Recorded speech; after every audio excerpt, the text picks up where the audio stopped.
Di manakah Allah sebelum menciptakan bumi, langit, alam semesta dan seluruh makhluk-makhluknya, serta benarkah Allah itu ada sebelum alam semesta ini ada? Dikisahkan, dahulu sebelum adanya alam semesta ini, zaman itu dinamakan zaman azali. Pada zaman ini, Allah belum menciptakan manusia atau bahkan makhluk lainnya. Dalam Islam, sebagian besar umat muslim mengenal istilah zaman azali sebagai masa di mana Allah belum menciptakan suatu hal apapun, baik itu makhluk hidup seperti manusia, hewan, atau bahkan jagat raya beserta isinya. Jadi secara ringkas, zaman azali merupakan masa ketika alam semesta dan seluruh isinya belum ada. Pada zaman azali belum ada angin, cahaya, kegelapan, arsy, langit, manusia, jin, malaikat, waktu, tempat dan arah.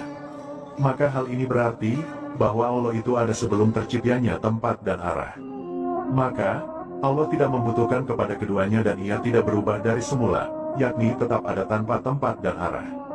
Hal ini dikarenakan bahwa berubah adalah ciri dari sesuatu yang baru diciptakan atau makhluk.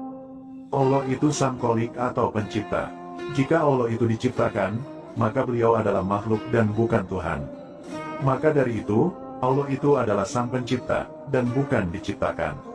Allah subhanahu wa ta'ala itu ada dengan sendirinya, dan tidak ada yang mengadakan atau menciptakannya.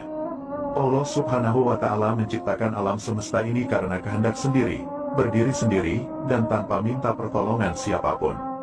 Oleh karena itu, Allah subhanahu wa ta'ala memiliki sifat wajib qiyamuhu binafsihi, yang artinya berdiri sendiri.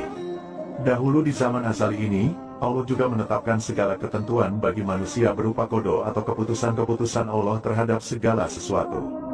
Penetapan kodo bagi manusia di zaman azali juga dijelaskan dalam hadis sahih yang artinya, Allah telah mencatat takdir setiap makhluk sebelum 50.000 tahun sebelum penciptaan langit dan bumi. Hadis riwayat Muslim. Dari hadis ini kita dapat menyimpulkan bahwa Allah menetapkan kodo jauh sebelum manusia diciptakan, atau yang juga dikenal dengan zaman azali. Lalu, di manakah tempat Allah berada sebelum alam semesta ini diciptakan? Pertanyaan ini dahulu pernah ditanyakan kepada Nabi Muhammad. Dalam suatu hadits riwayat Imam Ahmad disebutkan, dari Waqi bin Udus, dari pamannya yaitu Abu Rasin, ia berkata, aku berkata, wahai Rasulullah, di manakah Tuhan kita yang maha mulia sebelum menciptakan makhluknya? Rasulullah bersabda, Allah berada di ama, di bawahnya tak ada udara, dan di atasnya tak ada udara, kemudian Allah menciptakan arsinya di atas air. Hadis riwayat Ahmad. Jadi, jawabannya adalah Allah berada di ama.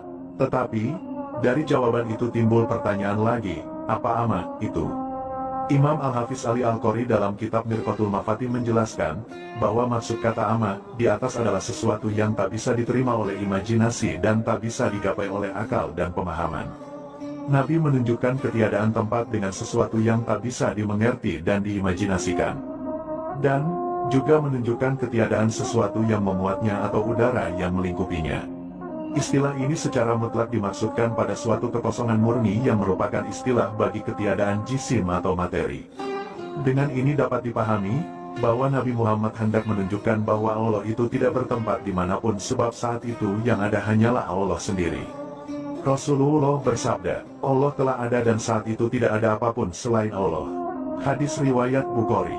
Keberadaan Allah yang sendiri tanpa apapun itu tak bisa dijangkau oleh akal kita sebab itu di luar pemahaman manusia. Manusia tak dapat membayangkan kesendirian total tanpa waktu dan tempat itu. Adapun memaknai kata ama, dalam konteks ini sebagai awan tipis yang sehari-hari kita lihat di langit, adalah pemaknaan yang sepenuhnya tidak tepat sebab awan itu adalah makhluk. Memang betul bahwa kata ama, dalam percakapan sehari-hari adalah awan tipis. Namun, jelas bukan itu yang dimaksud oleh Nabi Muhammad dalam konteks ini. Tentunya, hanya Allah lah yang maha mengetahui peristiwa yang sebenarnya.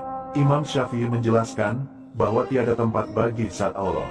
Allah itu ada tanpa arah dan tempat, inilah hakikat akidah para ulama salaf. Beliau juga menolak akidah kaum Mujassimah atau orang-orang yang menjisimkan Allah, dan juga menolak kaum musyabihah atau orang-orang yang menyerupakan Allah dengan makhluknya, di mana mereka menduga bahwa arsy adalah tempat persemayaman Tuhan. Padahal, arsy juga termasuk makhluk Allah yang baru ada ketika diciptakan oleh Allah.